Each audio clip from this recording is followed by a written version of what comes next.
Paul, and a really warm welcome back to my channel. Today, I'm really delighted to be continuing the conversations with other therapists, and particularly to be talking about the subjects of soul and spirit and integrating them into psychotherapy. My guest, she describes herself as, of course, a psychotherapist, also a spiritual teacher, and she's a medium and spiritualist. I'm not exactly sure about what those terms mean, but we're gonna come to that. And also on her website talks about specifically about focusing on a process of soul transformation. So I think it's going to be really interesting to talk about those subjects here. I haven't talked about them much on the channel before, so really delighted to do that. And I have as my guest Lindsay Percival. Lindsay, thank you so much for coming on. You're very welcome. I'm delighted to be here, John Paul. Thank you. Can we just start? There's a lot of people that subscribe to the channel who think of coming in to becoming a therapist. They're quite early in their journey. So perhaps we could just start with a bit of background, you telling us a bit about yourself, what your previous career was, a bit about that, and also then how you why you decided to become a therapist. Yeah, so my first career when I left university was in journalism. And very much I was that person who wanted to write about things that were important and injustice and politics and travel and see the world. So I was a news reporter. I worked for the BBC. I worked for BBC World Service. And I was fortunate enough, I guess, to be in Eastern and Central Europe and Russia just shortly after and shortly before the collapse of communism and the Berlin Wall. So, that was very much me. That's how I saw my career, and a fascination with people's stories and, how they survived challenges. And I thought that was pretty much what I was going to do. But I guess I'd always been a person going back to school days where somehow people had sought me out for advice. And that just seemed to follow me wherever I went, really. Somehow there was something that people found in me where they could tell their stories safely and confidentially and somehow seek advice. So it was a natural thing, John Paul. It wasn't me thinking, I didn't have any at that time aspirations to become a therapist. But what did happen is, as I had my three children, I was living in the Czech Republic, in Prague at the time, and I was working for Radio Free Europe. And my daughter, my youngest daughter, who just turned 20, she had laryngitis as a baby, which can be life-threatening. And it was in those moments, sort of being by her cot, that I was aware of warmth in my hands, of tingling in my hands, and what I felt to be healing energy. I didn't know what it was, an extension of a mother's concern and love and compassion for sure, but something else, an awareness of a presence with me. And that really took me into exploring what is hands-on healing, what is spiritual healing, what is faith healing. And then I came across Reiki, which is a Japanese natural form of hands-on healing, also can be sent distantly. And really, it was through that and meeting my teacher via the internet, who was based in the UK, that I guess my spiritual journey became more conscious. So becoming a therapist for me was very much working with Reiki. So I had clients in the Czech Republic, I had a healing circle, and that was very much that sort of energy healing. And that's how I became a therapist. So it was an organic process, it really was. So I had my practice, if you like, in Prague. And as I said, I had a healing circle. Then I became a Reiki master. So I was helping other people and train other people in this modality. And if they were existing therapists, integrating that into the therapy that they were offering.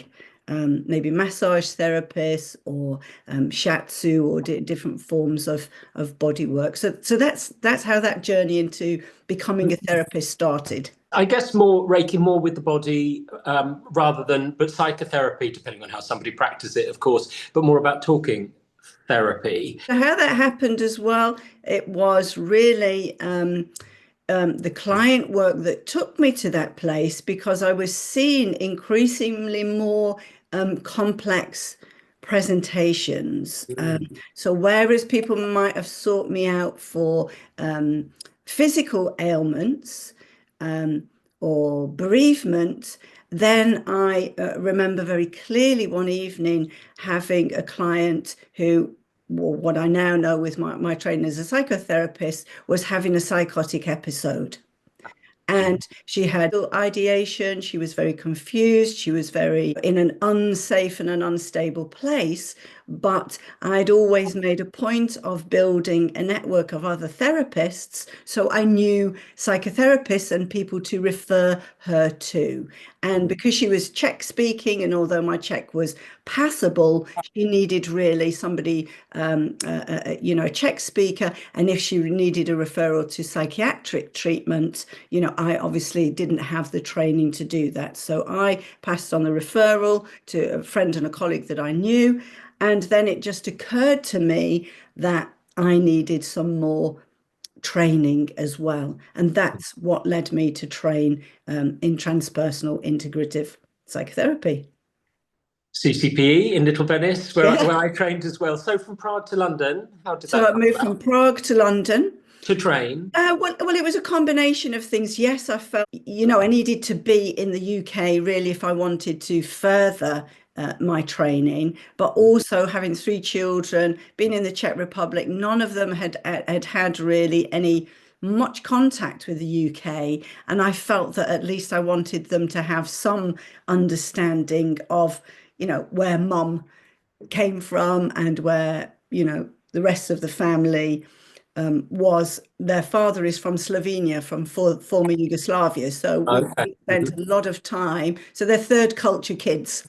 And we'd spent a lot of time with his side of the family, but I felt that was missing as well. So it was personal and professional reasons.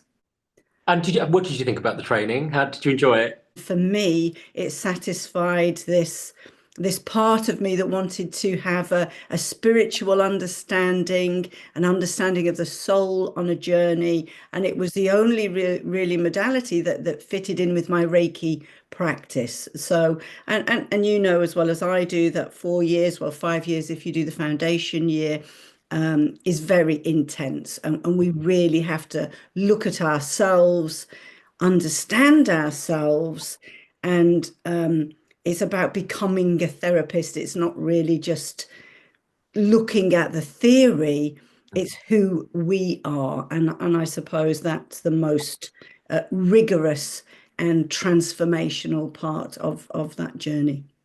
Yes, I mean, it would have been one of my misconceptions, potentially. Not that I would necessarily have thought that deeply about it, possibly, but that the training was about learning the things that I would need to say in order to be with clients. But it was very much a personal process. And I think if you're a person who's not prepared to turn over the stones within your own mind, then it's not for you, because it's costly, and it requires a huge commitment of time, of effort, and also really to go to those places that are difficult within ourselves. But how can we be with clients if we can't be in those places ourselves, right? So yeah. Completely. Yeah. Interesting. A couple of things about journalism. Do you miss it? Anything about that? Well, funnily enough, as I moved house to the New Forest, I live in Lymington, which is right by the water, and I have been unpacking lots of boxes that have been stored away for many years, and uncovered my radio scripts. Ah. And looking back at that, and looking back at the recordings and everything, and of course my job was day to day was writing and interviewing and being out and about and all of that. And so the short answer is yes, I realize that I do miss it. I do miss that aspect of myself, and I miss the written and the spoken word. That there's a whole art of putting together pieces for programs to be aired on the radio, and yeah. So I have some thoughts about that, how I kind of backtrack and bring that into my life here today.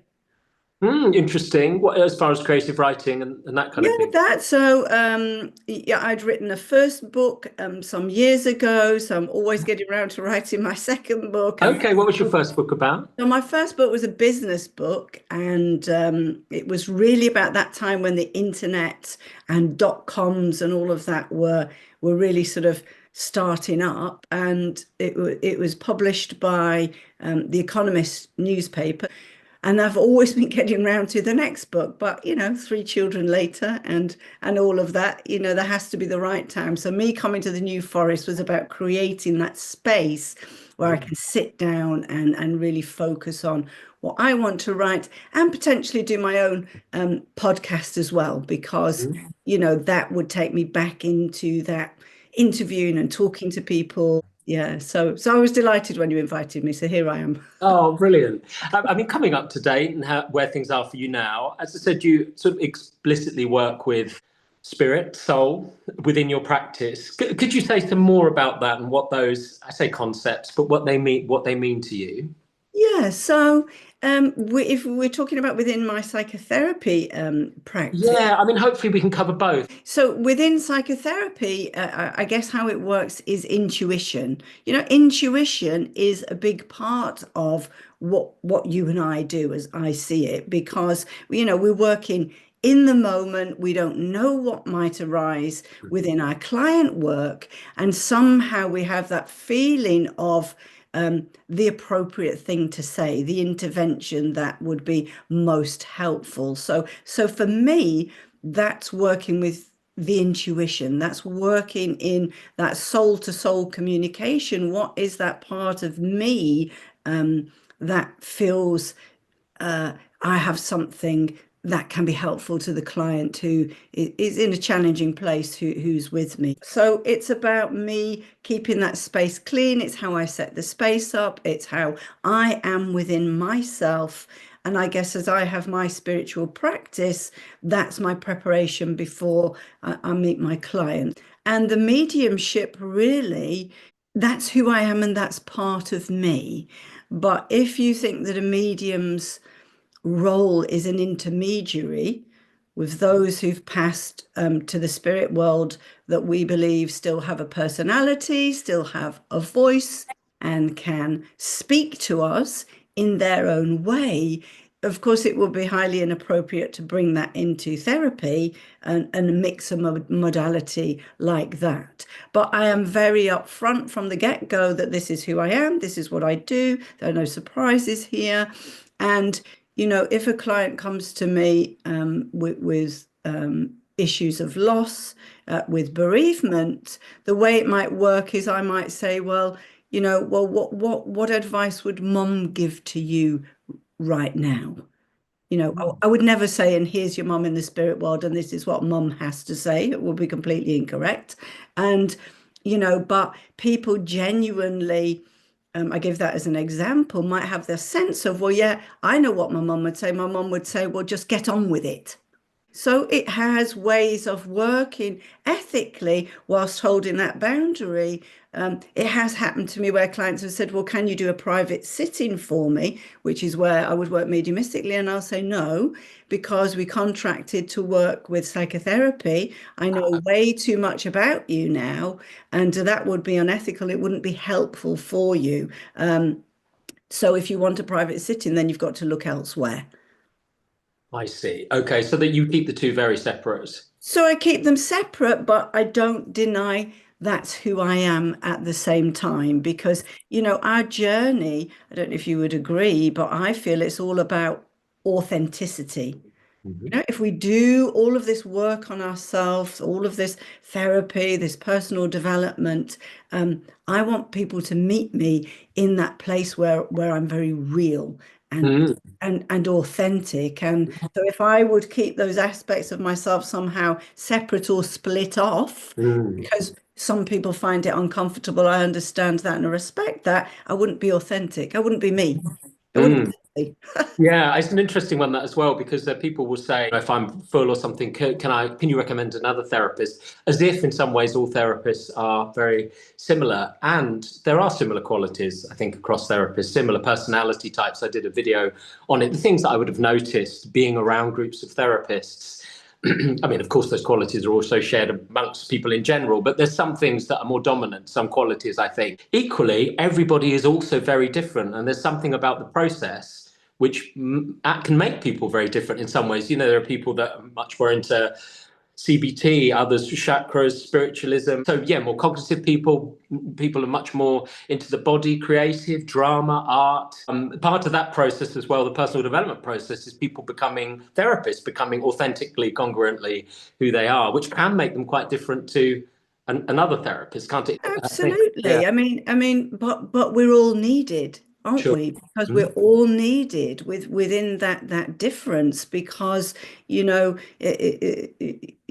sure you'll agree that the essence of good therapy with successful outcomes is about the match, the relationship, absolutely. about the relationship. If Yeah. you don't have a therapist who you feel can understand you and see you and hear you, then Mm, not a lot is going to happen, because there isn't the trust, there's not that therapeutic alliance, there's not that foundation mm, out of which, perhaps some deeper work might evolve over time. So for us to come to a place where, look, I'm comfortable who I am. mm, I like myself. I love myself. Is that not the journey really that we're all on? I mean, mm, all spiritual systems really speak about self-love.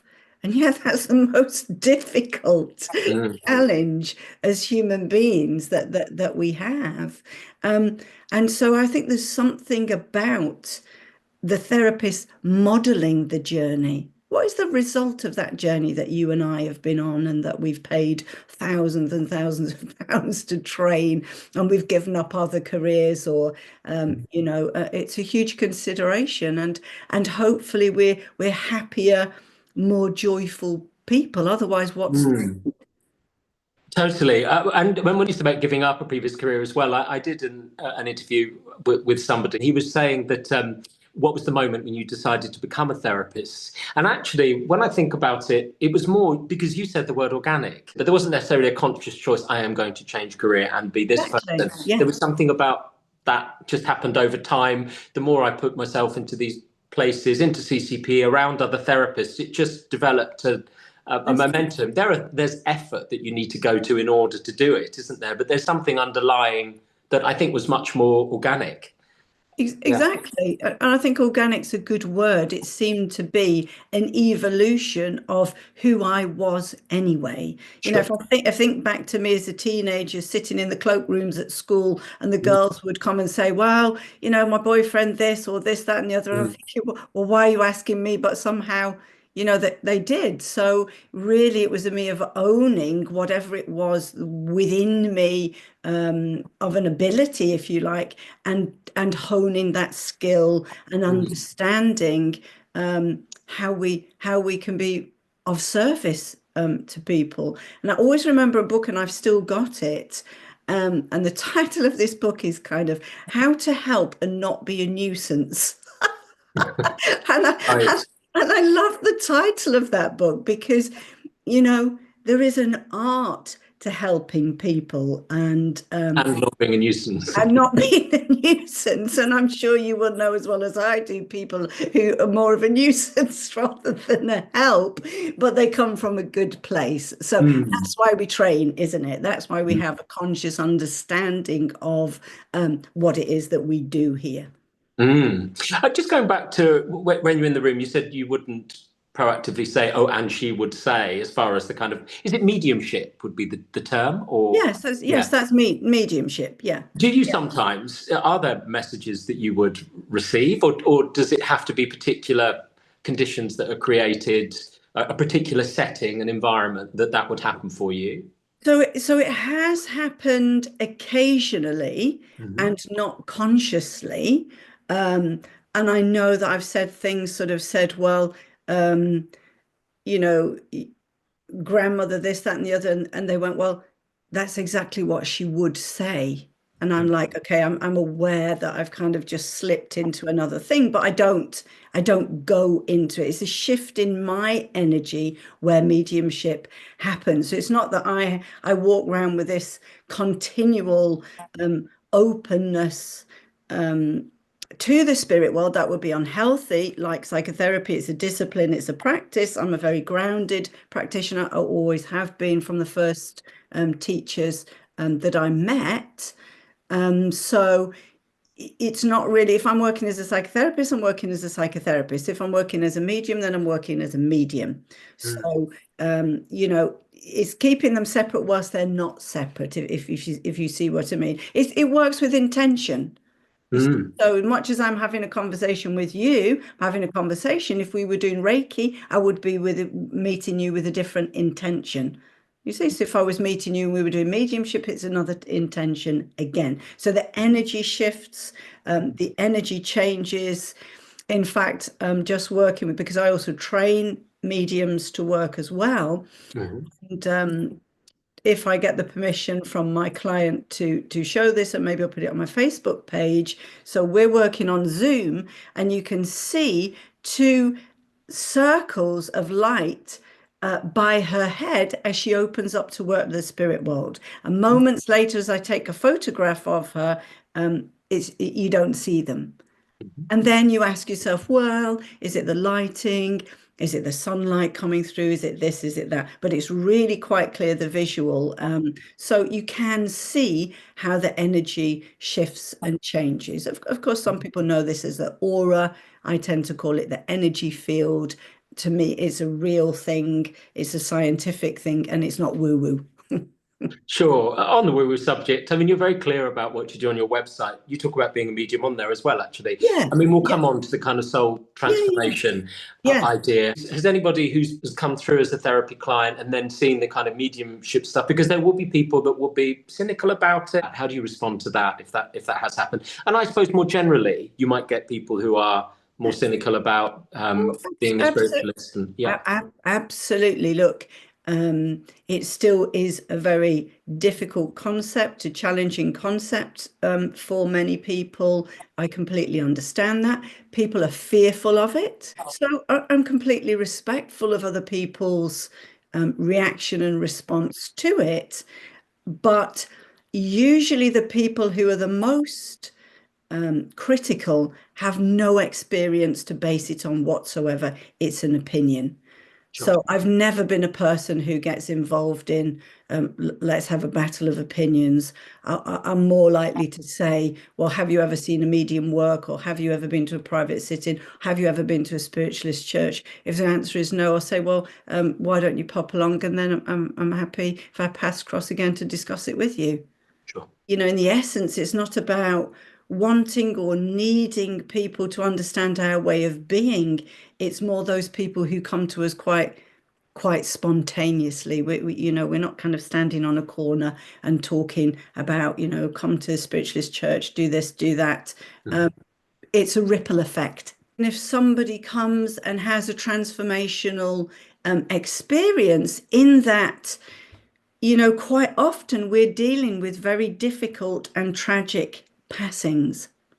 People come to seek a medium's services because that has been so difficult to process, to come to terms with. I'm talking about accidents. So quite often, these are the very difficult questions, which even with support and counselling where people have had it, they've not been able to resolve that within themselves. So they're wanting something more. They're on a journey of seeking. And if we are able to do our job well, if we are able to provide that comfort that, well, your loved one's out of pain, your loved one's not suffering, and your loved one is still here today, walking by your side, and can offer you these words and proof that they are in another dimension, but their life goes on. If that resolves something for that person and gives them their life back, which is really what it's about. The whole purpose is to give the life back to that person who's bereaved and whose life has come to a standstill. That really that relationship can continue, and indeed it can be healed. So where people pass to the spirit world and there's been a lot of disputes and disagreements and pain of that relationship, where something can be resolved, then that frees both souls, if you like. And that's really the purpose of what we do, in a way. You see, so you can see how psychotherapy and mediumship, there is an intersection of those skills. So my skills as a psychotherapist, where I can help create that reunion, that sense of closure, you know, are very helpful within mediumship. Yeah, interesting. Yeah. Moving to psychotherapy, and you say on your website about this process of soul transformation. Yeah. Could you say something about that and how that might work if somebody was to come to you for that kind of approach?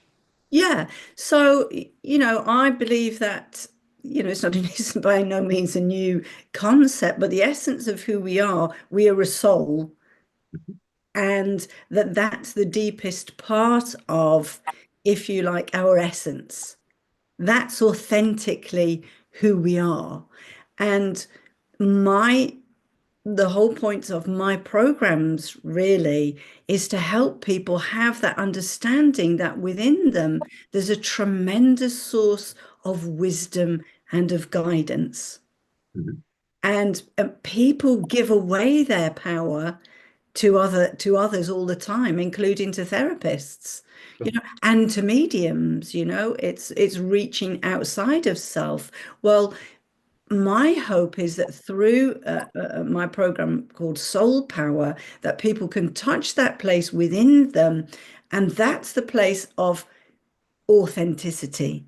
That's the place where you can be vulnerable and yet know that you've got resources to cope with the challenges as and when they arise in life, as they always do. And if you're open to that way of thinking, of believing that the soul and beyond is what continues. So really, soul power is helping people to step into their own power, which means their personal power, as well as their spiritual power.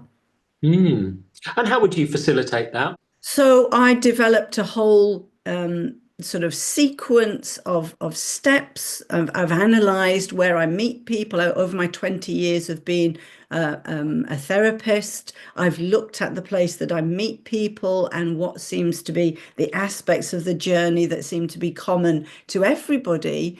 And, exercises, well, we use visualizations, we use vision boards. We talk about, well, what is your soul yearning for? What is your soul seeking? And some people think, well, they're very grandiose ideas. And people sometimes, when they start, are a little bit confused and say, well, what is it you want? Do you want more money? Do you want a new house? Do you want a new partner? Do you want to have kids? This is what our soul's calling us to. That the material things are not mundane things, Sure. that the physical aspects of our life are really important. And it's also to overcome that part that you and I know can happen with some people, that we call spiritual bypass. And that's a big problem. And I understand that from my own journey. My journey of coming from that Reiki space for the greatest and highest good, we say, down to earth through my own personal process and all of the training that we received at CCPE. I understand how that happens. So we look at what's happening on the mental plane, what's happening on the physical plane, the emotional plane, and the spiritual. So it's a balanced, holistic view. Not a spirituality that's going all the way up there and staying up there, is bringing it down to earth. In terms of spiritual bypass, I suppose the difficulty with that, being that somebody might come away from those more grounded ways of being in the world. Also, I wonder sometimes whether, I suppose, spirituality can feed into sort of a sense of superiority, can't it? So, Oh, so absolutely. rather than being something which connects to others, it can be something which is Absolutely. used to do that. That's a really, really important point. So I'm glad that you've made it. Spiritual narcissism, Mm, to believe that because I have this spiritual viewpoint, that somehow that makes me different or superior. Not at all. mm, There's not an ounce of me that feels, in my case, I might feel different than other people, sure, but there's not a sense of better or sure. having a greater. That's just my perception, and if that's not your shared perception, that's absolutely fine. So those conflicts that you spoke about earlier, I tend in reality not to have them. People come to me because like attracts like. Mm, And that's the way it works. People will come to you because like attracts like, and they understand and they want your background as a lawyer mm, and all of that. So that's why I say we're all needed. mm, We're all needed in all our different modalities and the different journeys that each of us have had to bring that to be the therapist that we are in the world. absolutely. And you say, I think on your website as well, the from a grounded place. You do Yeah. talk explicitly say that, I think, on the front page. So that is to deal with those more kind of physical, material considerations as well, and to give them as much importance. You look at all of those aspects of someone when they come. All of those Mm, aspects, and money is a great taboo, isn't it? And yet money is really the relationship where most of our issues show up. So, mm, and lots of spiritual people, including mediums, it's kind of an old spiritualist viewpoint that we have a gift, and that we don't need money from it. It's an old spiritualist point of view. Well, mm, my take is I would like mediumship to be a profession like any other. We train for it. We have sure. qualifications. We have exams. I'm doing some more at the moment. We have codes of ethics.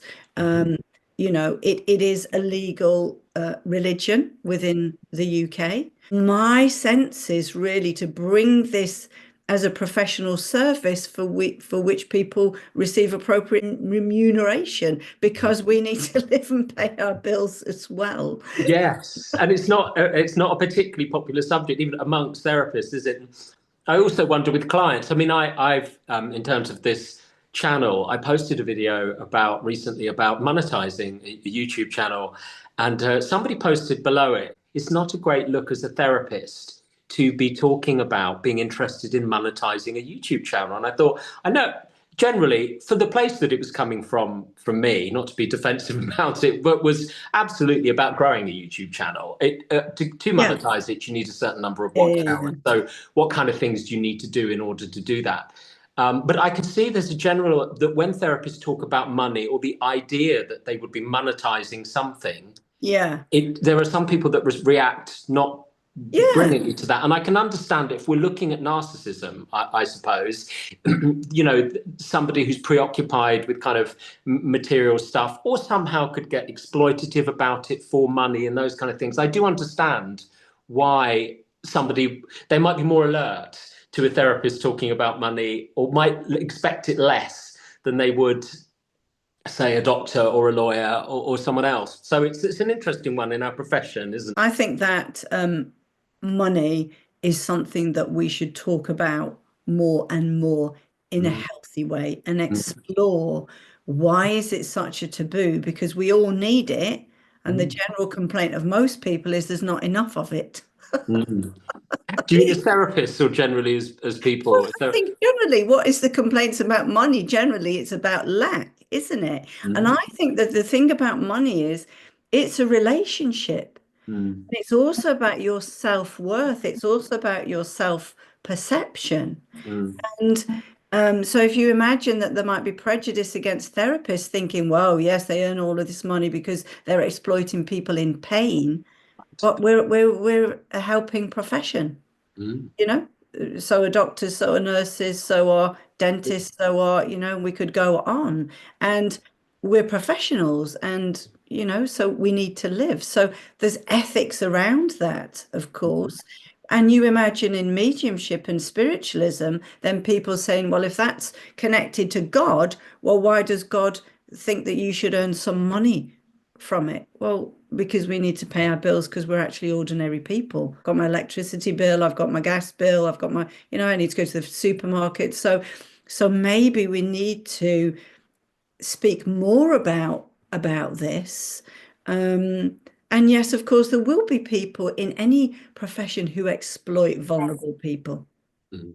And journalists and teachers and whatever. In any profession, there will be those people who do not hold to the values and the integrity that you and I hold to, and many others. But I think by talking about it, and I actually think money should be one of the topics in training schools for psychotherapists and for mediums. I think we should look at it, because it will come up. Mm.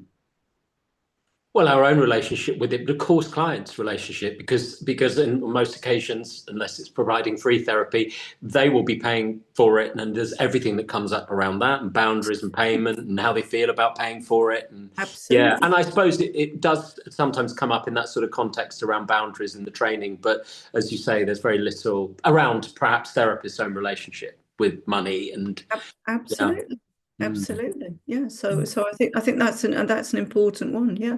Going back to soul power, I think on your website you talk about particularly just about working with professional women. Yeah. So in all honesty, the Soul Power program as it's running at the moment, the first variant of it, which I ran online, very much all of the women came who were from different professional backgrounds, some of them therapists, some of them not.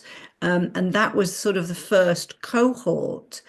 And since then, I've realized actually how it can be more widely applicable, and people can use it in all sorts of different ways. So I think probably my website's slightly lacking behind, as I believe in organic growth, Sure. how it's actually started to manifest itself. And I'm working in spiritualist churches. I take the workshop into spiritualist churches. The lovely thing about that is it brings together all of the people within that community, not just mediums or healers, members of the committee, presidents of the churches, people who, hand out the tea and biscuits. And it's a lovely way of including everybody. So, as it goes on in the future, there certainly will be an online version of it, but there will be an in-person version of it too. And I'm working with a lovely group of people at a retreat centre in Yorkshire called Home Hall. It's a restored 18th century country manor, restored chapel. So we're going to be working there. And also in Romsey, which is not far from me, which is a very beautiful medieval market town. I'm working at a place called the Wisdom Centre, and we're going to be holding some soul care and soul power retreats there as well. So, I like to work with this organic way. People that it's most suited for will come. Yes, we need to be a little bit savvy about marketing and this, that, and the other, but generally, the way that we build our practice and as psychotherapists is word of mouth. Sure. And those, I think, prove the most valuable contacts, because those are the people who can maybe benefit the most. Do you see what I mean? It resonates with them. And there is that thing, isn't there, about when people are writing and starting out, they might try and write something to appeal to as many people as possible. But the thing is, I think if you know what you believe and think and feel about it and what helps in your approach, not to make it all about, of course, the therapist, because somebody's looking for their need to be met, but the more clear you are about how you see something, I think it absolutely brings those people in that speaks to, which I think is probably the most helpful way to do it, actually.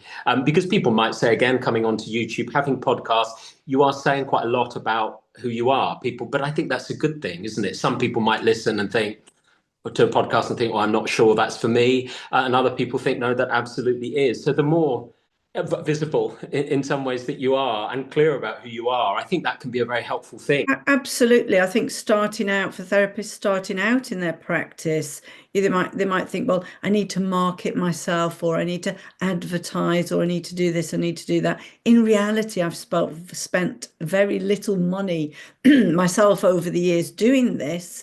And so people, for example, I'm thinking about my mediumship mentorship program, a lady that I'm working with at the moment. I met her 10 years ago. So that it's about the amount of time and effort and years we've been in practice as well, that it has a cumulative effect. So 10 years later, then she said, actually, Lindsay, I'm looking to develop my mediumship. I wonder, could you help me? And isn't that wonderful? Because, those seeds were sown that time ago. And that's what I like, and the same with my Reiki practice. I didn't really advertise it. I waited until I got a small group of people who seemed to be asking at the same time, so maybe that's not the most economically savvy way of doing it, but it's Lindsay's way.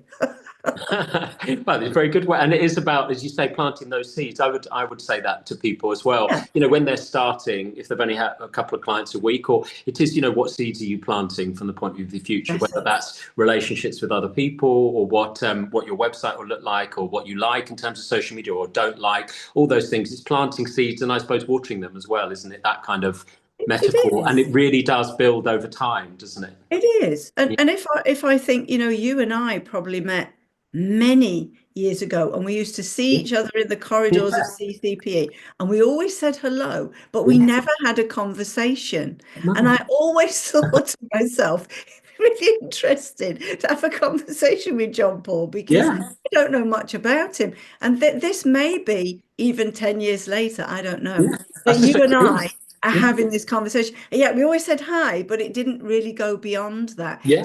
So that's it, isn't it? Some connection was forged Mm. way back in time, and then we come together in this way and have a lovely conversation. You find out more about me, and I find out more about you. Completely. Yeah. And it is when people are trying to set something up, there is quite a, and I understand it. This really needs to happen quickly, but there are things that can be done absolutely that will speed processes up. But there's also a kind of something else happening, isn't there, over time as well, which you don't need to do anything about. It's just happening. You can trust that. I think Yeah. there is also a process happening that's working for you as well somehow. Yeah. Yeah. And I think trust is an excellent word. That's a big part of my Soul Power program too, because we learn to trust ourselves, and we learn to trust that there's a bigger process at work here too. Mm. And some of that is quite mystical and magical. I believe it's fine to leave it like that, because with our rational minds, we're always wanting an answer. Sure. And yet the intuitive part of us, the part that the soul knows, is actually within that ability to be. And I think the wonderful thing about the way that you and I have trained is we learn about this way of being in the world, not just this way of doing in the world. And it seems to me that's very much needed at this time. Mm. You also say on your website, I think you say walking an uncomfortable line between the seen and unseen. You use the word uncomfortable. Can you say a bit about that? What you mean by that? I'm comfortable within that. Yes. But I recognize that many people are uncomfortable with that. And there are people who are very uncomfortable with the idea that a medium should be a psychotherapist, or maybe a psychotherapist should be a medium. Maybe it's easier that way round, because people seem to have quite fixed ideas, including from training, is what we can do in psychotherapy and what we can't do. Mm. And I think increasingly so. Um, So really that's my way of acknowledging that this might be uncomfortable, but that I've made my peace with it. And Mm, that's been a big part of my journey. I've had to reconcile these aspects of myself.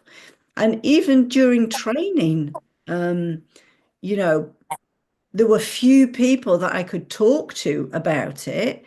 And from other tutors and trainers who are more maybe like the psychoanalytic aspect spectrum of our profession, if you like, I didn't feel comfortable discussing all of who I was. mm, Well, that reinforces this sort of way of being in the world, of being invisible, of making yourself small, of being less than, of shutting yourself down. Well, I've had a lot of that in my life, and I know that my journey was to be who I am in a way without being brash or bold, but being sort of humble and with integrity, being who I am and making peace with that. And that is our journey, I believe, how we make peace with ourselves. mm. Absolutely. And what do you imagine people's concern was about the combining the two? That I think that because they're afraid somehow they might talk to people within the psychotherapy session. I see. Mm, And maybe they'll cross boundaries in that way, or maybe they'll start saying, well, maybe it's issues of power and control, mhm. or maybe that this is just taboo. This is a general sort of still taboo. I mean, it wasn't that long ago when mediums were thrown into prison, where all sorts of things happened, and people were shunned, and as a minority, face that prejudice and hostility. So I think mediums carry with them also that kind of fear of being persecuted in some way, whether it's real or whether it's not real. That's in our background, that's in our history. And maybe people who know myself and other colleagues will start to realize, well, actually they're quite normal people, and I'm not here to exploit you or push my point of view. I'm here to be of service. Sure. That's why I'm here. Mhm. So just going back to the soul power, can we just have one or two examples? You said you work with creative imagination, visualization. So, as I said, I've developed this model with different stages on this model where we meet people, which is usually a point where they need clarity. Mhm, So, that's the point. People come to therapy, people come to anybody in this place of seeking because they need clarity. mhm, So, we might spend some time really looking at, well, what is the clarity that you're seeking? What is it that you feel muddled or confused about? What is it that you're wanting? What is the direction, if you like, that you think you should be heading in, but you're not heading in? mhm. And as we go into a creative visualization, as we go into that silence, into that stillness, what's your soul saying to you? Mhm. And you and I know that that deeper part of us can express all sorts of things that we've not sat down long enough to receive that wisdom. Sure. So that's really a starting point, really. Is we come and we're wanting some clarity. Then the other point is, well, it's about connection. Mhm. We need to be more connected to ourselves. There's somewhere a disconnect that's taken place. And what is that? What is that disconnect? What is it that you're saying you're wanting, and what is it that you're not doing to take the steps towards that? Mhm. So at that point, we might to start to think of a soul care plan, I Mhm. call it. What does your soul need to be taken care of so you can start to manifest some of these things? And so that's really the start of a whole process. And a key part of that you just mentioned is about creativity. Sure. There's an energy within the soul that seeks expression, that's really creative. And so, what is it that creative? People say, "Well, I'm not a creative person." Well, we're all creative, and Mhm. it's what that means to you. Oh, well, when I was a child, I used to play the piano, but then, life got in the way and I stopped. So, is that something that your soul craves that musical connection. And then we might practically say, well, what songs do you have on your playlist? What do you listen? What do you listen to? Yeah, I think that could be so left out of. Well, even also, books. I remember somebody asking about books that people used to love to read. What was the first books they loved as a Ah, child? And yeah. these kind of, writing, but particularly music as well, if that's somebody's thing. How many times would a therapist say, as a matter of course, can you tell me what your favorite songs are, or Yeah. films, we may not do that, but it's such when somebody starts to talk about it, it really is a connects with them. Does it make somebody feel alive? Yeah. But that's what lights you up. Yeah. Completely. Yeah. What have you done in the past that you don't do now that lights you up? Well, for me, taking that example of the piano, I did play the piano when I was a child. So I've got a piano teacher now. My piano's next to me here, and every day I am doing my 10 minutes a day that she tells me to do. And whereas a child, I was like, it's like homework, and it's like there's a resistant part of me. So Now, you picked that up again recently, have you? yes, Learning the yes, piano. Oh, absolutely. amazing. Absolutely. And as a child, I spent a lot of time around horses and I had my own horses. And I recently did some training in equine therapy. So Mm. magically and mystically, from where I am now, 10 minutes up the road, I've met a lady with a herd of horses who's already doing this work. So Wow. I want to combine some of my soul power work and some of the psychotherapy with working with horses because they have such an incredible healing and a holding energy.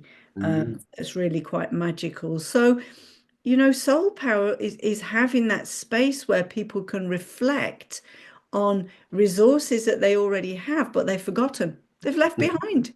Mm-hmm. The relationship between soul and love. What do you think Yeah. of that? So it's the huge thing, isn't it? Love. And as a medium, for me, love is the language and the energy that binds us all together. Mm. And and love how we begin to even understand this idea and this concept of unconditional love if we've never had that modeled to us. And of course, lots of people that we meet in therapy have had conditional love.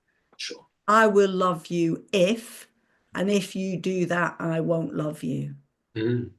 And we know the damage that that does to a child developing and into adulthood and the problems that that creates. Mm. So love really is, how do we learn to love ourselves? How do we, if the relationship with ourselves is the longest one we'll ever have, Mm. and yet why do we invest so little in that relationship?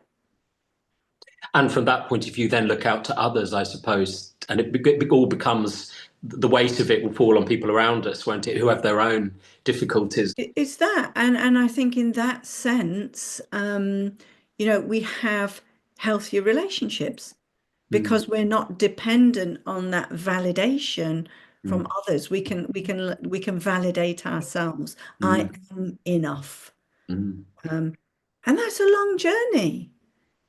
That's a long journey, and it's a journey that we're always on. We're mastering it, we're remastering it, we're forgetting about it, we're coming back to it. I never come from this place where I'm a finished product. It's impossible. My soul's always evolving, and there'll be yet another challenge which challenges me on those basic issues where I have to ask myself again, well, how much do you respect yourself and love yourself in a healthy way? And what are you learning, if we think that the soul is here to learn and to grow and to evolve before it goes back home? That's the way I see it.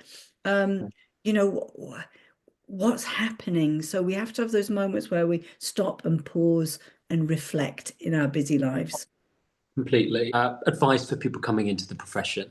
What would you say to anybody who's thinking of coming in?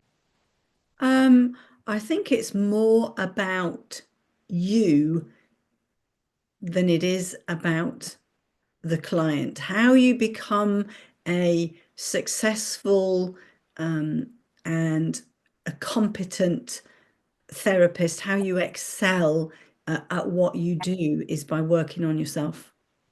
Mhm. It's looking at yourself, it's looking at your blind spots, looking at your triggers, looking at your journey, and holding yourself as an important part of that relationship with Mhm. other. So for many years, I did CPD workshops around self-care for therapists, because I realized that therapists were some of the worst culprits of not caring for themselves. And if Mhm. you don't have that very grounded, solid relationship with yourself, you can easily burn out. Mhm. And it's so easy to burn out in this profession, and that those signs and those warning signs can be so subtle at first, but they're incremental. Sure. Yeah, and there's a cumulative effect, isn't there? And it's a very difficult one because I did a video on burnout, actually, more in a corporate environment. And there are a lot of people, understandably, say, well, the company should take care of me in that way, that they shouldn't set up environments which burn people out. And I can definitely see that. There are things that are much more likely environmentally, harassment, as far as volume of work, expectations as far as hours of work, that are much more likely to burn people out. Also, though, it's very dependent on an individual, isn't it? Our capacity to see particular clients, or what kind of clients we might want to see, or number, and that might change. Somebody's going through a bereavement or a divorce, or all kinds of things. And that's very much our relationship with ourselves, isn't it? And the messages that we are taking from our own body and our emotion. And I think when you're first starting out, because you don't understand all of those things, and Mm. people are very anxious to start getting clients, and they've got one client, they've got two, and why aren't more coming? And I want more. But actually, the slower it goes, if we're talking about private practice here, and I predominantly, although I've worked in clinics, I've worked in many different places, but predominantly I've worked in private practice. So it's learning about limitations. Mm. There's a limit to how many clients we can serve. There's a Mm. limit to what we can do within each of those therapeutic relationships. Mm. There's a limit to how many hours, we can work in a week. And typically where people are in a career transition, they're trying to juggle all the responsibilities of the career that they're in, Mm. the training, which is extensive, and the written work, which is extensive, and all of the boxes that we need to tick, our personal therapy and, Mm. client hours and all of that. I think it's very easy to have unrealistic expectations about what is possible, and everybody wants to go quicker. And I always say slow and steady wins the race. Mm. Completely. And I think that's absolutely the case, isn't it? But there is that sense of urgency that people have for all kinds of reasons, really, isn't it? It can be financial, can be practical. But definitely, I would hear that too. Also, as far as the qualification, can I do it more quickly? If I Yeah, did the counselling qualification, I'm finished in a couple of years, that kind of that's thing. And I it. do really understand it. But there is also something about that taking time, isn't there? If it is possible, practically, financially, to Yeah, do that, like there's very good reasons for yeah. that. Yeah. I think it's about being thorough. Mm. And there's something about that. There's, not rushing through the training, not rushing through those early client experiences, taking the learning from it, and of course, good supervision Mm. is essential to have that relationship with your supervisor, and to honestly take all of your concerns and worries and stresses, and to look at that. And we continue to grow through the process of good supervision. I'm a supervisor myself. I really enjoy that aspect of the job. But I know how essential it's been in my process to find somebody who understands me, Mm.